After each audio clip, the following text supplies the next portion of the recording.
रात के ठीक 3 बजे थे। हवेली की छत पर फिर से कदमों की आवाज गूंजी। आवाज भारी थी, धीमी थी और गिनती में थी, जैसे कोई नंगे पांव छत के एक कोने से दूसरे कोने तक चल रहा हो। नीचे कमरे में लेटा अजय अचानक नींद से जाग गया। उसका दिल तेज धड़क रहा था। कमरा ठंडा था, लेकिन उसकी पीठ पसीने से भीग चुकी थी। ये पहली बार नहीं था। लगातार तीसरी रात थी जब ठीक 3 बजे यही आवाज सुनाई दी थी। अजय जिस हवेली में रह रहा था वो गांव के बाहर अकेली खड़ी थी। पुरानी दीवारें, टूटी रेलिंग और छत के कोने में उगा एक पीपल का पेड़। दिन में भी लोग उस हवेली के पास रुकते नहीं थे। अजय वहां मजबूरी में आया था। शहर में नौकरी छूट गई थी। गांव लौटा तो रहने के लिए यही जगह बची थी। गांव वालों ने मना किया था, लेकिन अजय ने इसे सिर्फ डर समझा था। छत पर कदम अचानक रुक गए। हवेली के भीतर ऐसा सन्नाटा फैल गया जैसे हवा भी थम गई हो। अजय बिस्तर से उठा, धीरे धीरे दरवाजे की ओर बढ़ा।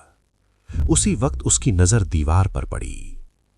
दीवार पर एक परछाई थी, लेकिन उस परछाई के सामने कोई नहीं खड़ा था। परछाई लंबी थी, अजीब तरह से झुकी हुई। उसका सिर सामान्य से बड़ा लग रहा था। अजय की सांसें रुकने लगीं। वो हिलना चाहता था, लेकिन उसके पैर भारी हो गए थे।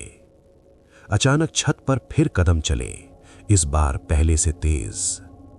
दीवार पर बनी परछाई भी हिलने लगी, जैसे वो उन कदमों से जुड़ी हो। अब वो परछाई और साफ दिखाई दे रही थी। बिखरे हुए बाल, ढीले कंधे और शरीर का निचला हिस्सा जमीन को छूता हुआ नहीं लग रहा था।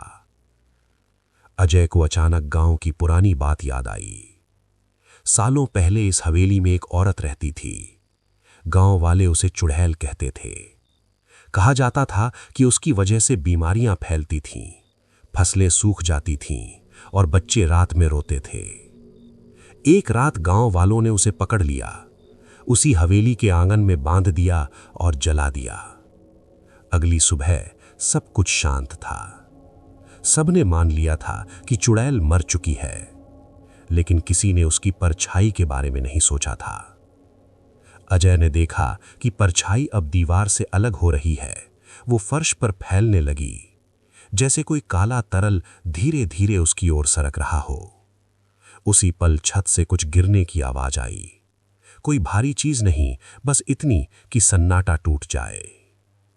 अजय पीछे हटा, उसकी पीठ दीवार से जा लगी। परछाई अब उसके पैरों तक पहुंच चुकी थी, और तभी उसने देखा उसके पैरों की परछाई उससे अलग दिशा में जा रही है। हवेली के अंदर हवा भारी हो गई, जली हुई लकड़ी जैसी गंध फैलने लगी। अजय के दिमाग में अजीब तस्वीरें उभरने लगीं। आग, चीखें और एक औरत का चेहरा, जल चुका शरीर लेकिन खुली हुई आंखें। छत पर कदम फिर चले, इस बार बिल्कुल उसके ऊपर। परछाई अचानक उठी। वो अब दीवार या फर्श पर नहीं थी, वो सीधी खड़ी थी, अजय के सामने। उसका चेहरा साफ नहीं था, आंखों की जगह गहरे खाली गड्ढे थे। अजय की चेतना डगमगाने लगी। उसे लगा जैसे हवेली उसके चारों ओर सिकुड़ रही हो। दीवारें पास आ रही थीं, छत नीचे झुक रही थी। फिर अचानक सब थम गया। सुबह जब सूरज निकला, अजय हवेली के आंगन में पड़ा था। उसके शरीर पर कोई चोट नहीं थी, लेकिन उसकी आंखें खुली थीं। उनमें डर नहीं था, वे खाली थीं। उसी दिन अजय हवेली छोड़कर चला गया। किसी ने उससे सवाल नहीं पूछा, किसी ने जवाब नहीं चाहा, क्योंकि गांव वाले जानते थे चुड़ैल मर चुकी थी, लेकिन उसकी परछाई आज भी उसी हवेली में है। और जो भी वहां 3 रातें गुजार लेता है, उसकी परछाई कभी उसकी नहीं रहती।